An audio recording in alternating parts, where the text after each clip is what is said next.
যেন ভারত বাংলাদেশেও এসে পড়েছে। যে কোনো মুহূর্তে ভারত বাংলাদেশে আক্রমণ করতে পারে, কারণ সাম্প্রতিক সময়ে ভারতের সবচাইতে বড় মাথা ব্যথার কারণ হয়ে দাঁড়িয়েছে বাংলাদেশের রাজনৈতিক প্লট পরিবর্তন। বাংলাদেশ আর কারো নিয়ন্ত্রণে নেই, আর এ কারণেই তারা বাংলাদেশকে পরোক্ষভাবে দখল করার হুমকি দিয়ে আসছে প্রতিনিয়ত।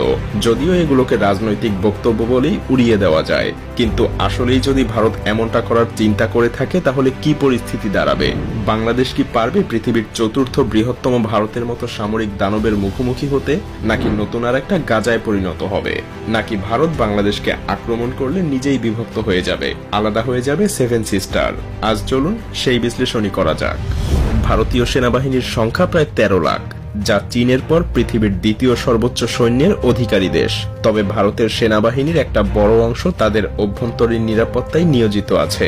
কাশ্মীর, মধ্যপ্রদেশ এবং পূর্বাঞ্চলের 7টা রাজ্যের, যাদেরকে আমরা সেভেন সিস্টার হিসেবে জানি, সেখানকার বিদ্রোহীদের দমন করতে ভারতীয় সেনাবাহিনীর একটা বিশাল অংশ সেখানে নিয়োজিত আছে, আর তাদেরকে সেখানে থাকতেই হবে। তা না হলে সেভেন সিস্টার সহ আরো বেশ কিছু রাজ্য বিভক্ত হয়ে যাওয়ার প্রবল সম্ভাবনা আছে। অন্যদিকে পাকিস্তানের সেনাবাহিনীর অ্যাক্টিভ রিজার্ভ সবকিছু মিলিয়ে সংখ্যা প্রায় 7 লাখের কাছাকাছি, যাদের একটা বড় অংশ সবসময় ভারতকে আক্রমণ করার সুযোগ খুঁজতে মুখিয়ে থাকে। আর এতে করে ভারতীয় সেনাবাহিনীর অন্ততপক্ষে 8 লাখ সৈন্য প্রয়োজন পাকিস্তান এবং নিজেদের অভ্যন্তরীণ সব সংকট মোকাবেলা করতেই। এখানেই শেষ না, ভারতকে অবশ্যই চীনের আগ্রাসন থেকে বাঁচার জন্য আরো 3 লক্ষ সেনাবাহিনী চীন ভারত সীমান্তে সবসময় মোতায়েন রাখতে হয়। কিন্তু অবশিষ্ট 2 লাখ সৈন্য নিয়ে ভারত যদি বাংলাদেশে আক্রমণ করতে চায়, তবে সেটা যেন ভারতের জন্য হবে নিজের পায়ে নিজের কুড়াল মারার মতো। কেন বলছি এই কথা? কারণ সামরিক বিশেষজ্ঞরা মনে করেন কোন দেশকে দখল করতে গেলে সেই দেশের শক্তির চাইতে 3 গুণ সৈন্য থাকা প্রয়োজন। মজার ব্যাপার হলো, আপনি যুদ্ধ বিমান দিয়ে শত্রুর দেশকে শুধু ধ্বংসই করতে পারবেন, কিন্তু দখলে নিতে গেলে অবশ্যই আপনাকে সেখানে মোতায়েন করতে হবে পদাতিক বাহিনী। আর তাই ভারতের 2 লাখ সৈন্য দিয়ে বাংলাদেশকে দখলে নেওয়া সম্ভব না, কারণ বাংলাদেশের সেনাবাহিনীর সংখ্যাও একেবারে কম না। আর তাই বলাই যায়, এই পরিস্থিতিতে ভারতীয় সেনাবাহিনীর জন্য বাংলাদেশকে আক্রমণ করা অসম্ভব হয়ে দাঁড়াবে। তবে এখানে চীন পাকিস্তান নিজেদের স্বার্থে ভারতকে সীমান্ত থেকে দূরে ব্যস্ত রাখতে বাংলাদেশকে অস্ত্র দিয়ে সহযোগিতা করার সম্ভাবনা অনেক বেশি, যা ভারতের জন্য কাল হয়ে দাঁড়াতে পারে।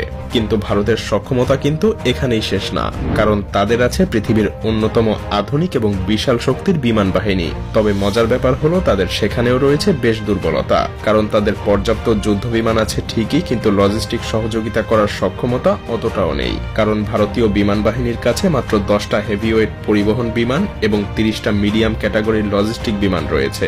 অথচ ভারতের মতো একটা বিশাল দেশে সৈন্য এবং রসদ মোতায়েন করতে এই কিছু ট্রান্সপোর্ট বিমান কোনোভাবেই যথেষ্ট হবে না। যেমন 2020 সালে চীনের সংঘর্ষের সময় ভারতের ট্রান্সপোর্ট ফ্লাইটের অভাব স্পষ্ট হয়ে উঠেছিল। বেশ কয়েক সপ্তাহ সময় লেগেছিল ভারতের সৈন্য এবং সরঞ্জাম মোতায়েন করতে। এর ফলে বাংলাদেশের বিরুদ্ধে যুদ্ধ করতে গেলে ভারতের বিমান বাহিনীর লজিস্টিক ফ্লাইট কোনো বড় ভূমিকা পালন করতে পারবে না। তবে ভারতীয় বিমান বাহিনীর কাছে প্রায় সব মিলিয়ে 500টা যুদ্ধ বিমান আছে, এবং এতে কোনো সন্দেহ নেই এত সংখ্যক বিমান দিয়ে তারা অল্প কিছু সময়ের মধ্যেই বাংলাদেশকে ধূলিসাৎ করে দিতে পারে। কারণ বাংলাদেশের কাছে এমন কোনো শক্তিশালী যুদ্ধ বিমান নেই যা ভারতীয় ফাইটার জেটগুলোকে মোকাবেলা করতে পারবে। সেই সাথে নেই তেমন কোনো শক্তিশালী আকাশ প্রতিরক্ষা ব্যবস্থা।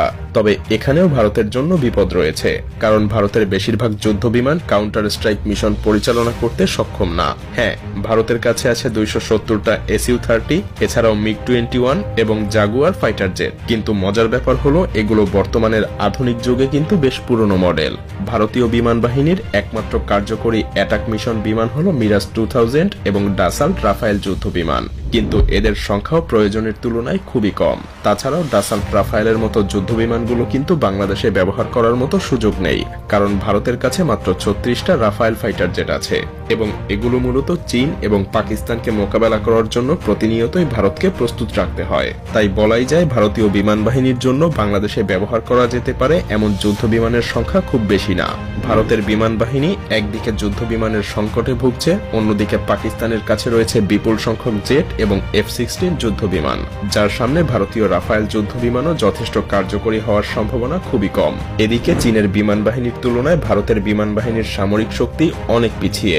সুতরাং 40টা মিরাজ 2000 দিয়ে বাংলাদেশে আক্রমণ চালানো ভারতের জন্য অসম্ভব। ভারতের বিমান বাহিনী মাত্র কয়েকটা স্থানেই সাপোর্ট দিতে সক্ষম হবে, যা প্রয়োজনের তুলনায় একেবারেই কম।